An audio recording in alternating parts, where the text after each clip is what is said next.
အခုတော်တော်များများက VIP service ဆိုပြီးတော့ပြောကြတယ်ပေါ့နော် VIP service ဆိုတာကအရန်ကိုနာမည်တွေတွင်တယ်အဲ့တော့ VIP service ဆိုတာဘာလဲကျွန်မရှင်းပြချင်တာကမလေးရှားနိုင်ငံကွာလာလမ်ပူလေဆိပ်မှာ international လေယာဉ်ကွင်းမှာ VIP service ယူလိုက်လို့ရှိရင်ဘာတွေဝန်ဆောင်မှုပေးလဲ VIP service ကတော့မလေးရှားနိုင်ငံ immigration မှာဝင်လို့ထွက်လို့လွယ်ကူလားတချို့ကကြတော့ VIP service ယူလိုက်လို့ရှိရင်မလေးရှား immigration ကိစ္စတွေအတွက်ပါအားလုံးကအဆင်ပြေသွားတယ်လို့ထင်နေကြတဲ့သူတွေလည်းရှိတယ်။အဲ့တော့တတိချာချာကွဲပြားခြားနာအောင် VIP service ဆိုတာဘာလဲဆိုတာကျွန်မတခြားရှင်းပြပေးပါမယ်နော်။ VIP service ကကိုကတဘာချာကော arrival ကောနှစ်မျိုးစလုံးလည်းယူလို့ရတယ်လို့တဘာချာတစ်ခုလည်းယူလို့ရတယ်လို့ arrival တစ်ခုတည်းကိုပဲယူမယ်ဆိုရင်လည်းယူလို့ရပါတယ်နော်။ဘာတွေလုပ်ပေးလဲဆိုတော့လေရင်ကွင်းမှာကိုကသူများနိုင်ငံဟိုလာတဲ့ခါမှာဒီလေရင်ကွင်းရဲ့အထာကိုမသိဘူးသွားလာမှာခက်ခဲဖြစ်တဲ့သူတွေလေရင်ကွင်းထဲမှာမြန်မြန်ဆန်ဆန်ပေါ့နော်သွားကျင်တဲ့သူတွေအတွက်ဆိုလို့ရှိရင် VIP service ယူတင်တယ်လူကြီးတွေပေါ့နော်တချို့အသက်အရွယ်ကြီးရဲ့လူကြီးတွေဆိုလို့ရှိရင် VIP service ကိုယူတင်တယ်ခရီးစဉ်ကိုအချိန်အကုန်မခံကျင်တဲ့သူတွေအချိန်တိုအတွင်းထဲမှာပဲမြန်မြန်ဆန်ဆန်လုပ်ငန်းစဉ်တွေကိုလုပ်ချင်တဲ့သူတွေအတွက်ကတော့ VIP service နဲ့တင့်တော်ပါတယ် VIP service မှာဆိုလို့ရှိရင်ဝန်ဆောင်မှု6ခုရှိတယ်ဘာတွေဝန်ဆောင်လဲဆိုတော့နံပါတ်ကိုကမလေးရှားနိုင်ငံကိုရောက်ပြီးလေရင်ကိုစိုက်လိုက်ပြီးလေရင်တကားဖွင့်လိုက်တာနဲ့ခရီးသည်တွေစီးဝင်ရပြီဆိုတာနဲ့လေရင်တကားရဲ့အပေါက်ဝရှိမှာကိုယ့်ရဲ့အမည်နဲ့စိုက်မုတ်လေးကိုခြင်ပြီးတော့အရင်ဦးဆုံးလာကြိုပါလိမ့်မယ်ဝန်ထမ်းတို့ကနေပြီးတော့နော်ပြောရမယ်ဆိုလို့ရှိရင်တော့လေစိတ်ထဲမှာလောရမယ်လှုပ်ဆောင်တဲ့ဒီလုပ်ငန်းတွေကိုမြန်မြန်ဆန်ဆန်နဲ့သူကဘေးကနေကိုယ်ကိုကူညီပေးမှာပေါ့နော်အဲ့သဘောမျိုးပါကိုလာကြိုတဲ့ဒီဝန်ထမ်းကနေပြီးတော့အရင်ဦးဆုံးသူဘာလုပ်မလဲဆိုပြီးတော့လေရင်ပေါက်ကနေပြီးတော့ immigration ရှိတဲ့နေရာကိုသူတောက်လျှောက်ခေါ်သွားပါမယ် immigration မှာ service မယူဘူးဆိုလို့ရှိရင်အများတန်းစီတယ်လို့စီရပါတယ်ဒီလို VIP service ယူလို့ရှိရင်เนาะအများတွေလိုလိုက်ပြီးတော့တန်းစီစရာမလိုပါဘူးကိုကအရှိဆုံးကမြန်မြန်ဆန်ဆန်ရောက်ပါတယ်ကျမတို့ဒီ immigration service လို့ပြောလို့ရှိရင်တော်တော်များများကအရန်စိတ်ဝင်စားကြတယ်ဘာလို့လဲဆိုတော့ကျမတို့မြန်မာတော်တော်များများဘယ်နိုင်ငံကိုပဲသွား immigration ရောက်ပြီဆိုလို့ရှိရင်နည်းနည်းတော့ရင်ခုန်ကြရတာပေါ့နော်အဲ့တော့မလေးရှား immigration ကရောဒီ VIP service ကိုယူလိုက်လို့ရှိရင်ဘယ်လိုတွေအထောက်အကူပေးနိုင်တယ်လဲ VIP service ယူလို့ရှိရင် immigration မှာခုနကကျွန်မအရှိရပြောသလိုတန်းစီစရာမလိုတော့ဘူးအထူးအမြင်လာရနေပြီးတော့ကိုကဝင်ရတယ် immigration နဲ့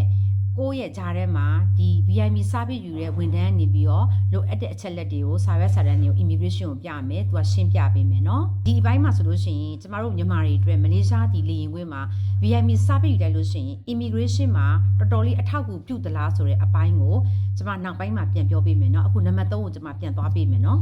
3ကကြတော့ immigration ဒီလက်ပွေတွေပါနှိပ်ပြီးတော့ဝင်ခွင့်ပြုပြီးစီးတွေပါထုတ်ပြီးလို့ရှိရင်ဘာလုပ်ရလဲဆိုလို့ရှိရင် luggage 8တွေကိုအရင်ရွေးရတယ်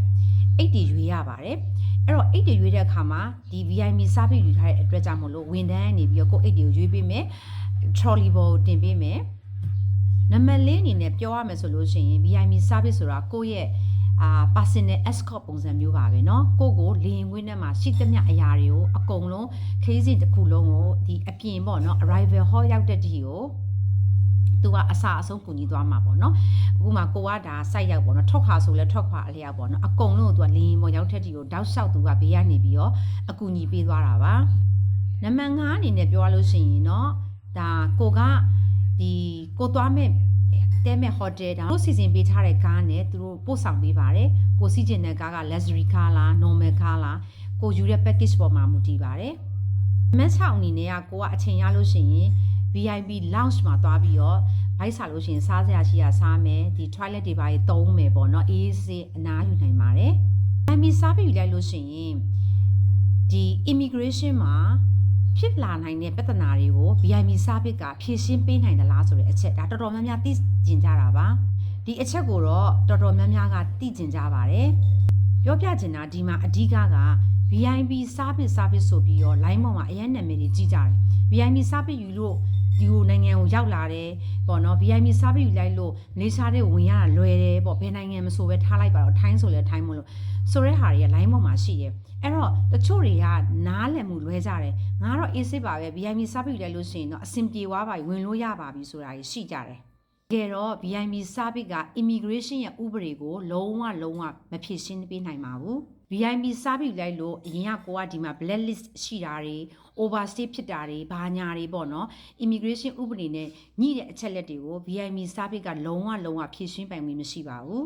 ဖြည့်ရှင်းပိုင်ခွင့်မရှိသလိုဖျောက်ဖျက်ပေးလို့လည်းမရပါဘူး immigration officer ရဲ့ဆုံးဖြတ်ချက်ကိုလည်းပြောင်းလဲပေးလို့မရပါဘူးเนาะဒါကတော့ငါတို့ VIP စပြီးယူထားလို့ပါ officer ရေငါတို့တော့ဒီအချက်လက်တွေကတော့ပေါ့နော်လာဘကဥပဒေနဲ့ညှိထားရရှိတယ်ဒါပေမဲ့ဝင်ပေးပါဆိုပြီးတော့ VIP စပြီးကပြောပိုင်ခွင့်လုပ်ပိုင်ခွင့်မရှိပါဘူးเนาะ immigration officer ရဲ့သူ့ရဲ့ဆုံးဖြတ်ချက်ပေါ်မှာမူတည်ပြီးတော့ပဲဒီလာမဲ့ဒီခရီးတွေကိုဧည့်သည်ကိုဝင်ပြုတယ်မပြုဘူးဆိုတာ immigration officer ပေါ်မှာပဲမူတည်တာပါ VIP စားပြီးယူလိုက်လို့ဖြစ်လာတဲ့တချို့ပြဿနာတွေ immigration နဲ့ပတ်သက်တဲ့ပြဿနာတွေဘာတွေဆိုတာက immigration ပေါ်မှာပဲမူတည်တာပါ VIP စားပြီးနဲ့လုံးဝမသက်ဆိုင်ပါဘူးကိုကမလေးရှားနိုင်ငံကိုမလာခင် VIP service ကိုလိုချင်တယ်ဘယ်လိုဝယ်မလဲဆိုလို့ရှိရင်တရားဝင်ဖွင့်ထားတဲ့မလေးရှား KLIA ဆိုတဲ့ website မှာတွားပြီးတော့ VIP service တွေကိုလည်းဝယ်လို့ရပါတယ်သူ့ရဲ့ဈေးနှုန်းတွေကဘယ်လိုရှိလဲဆိုရင်ကိုယူတဲ့ package ပေါ်မှာမူတည်ပြီးတော့အနည်းဆုံး ringgit 55ကနေပြီးတော့ ringgit 690ထိရှိပါတယ်เนาะဈေးတွေကတော့အမြဲတမ်းတက်မှတ်ထဲမရှိပါဘူးသူ့ရဲ့ယာဒီပေါ်မူတည်ပြီးခီးသွားတဲ့ယာဒီပေါ်မှာမူတည်ပြီးတော့ဈေးတွေကတော့အပြောင်းလဲတွေရှိပါတယ်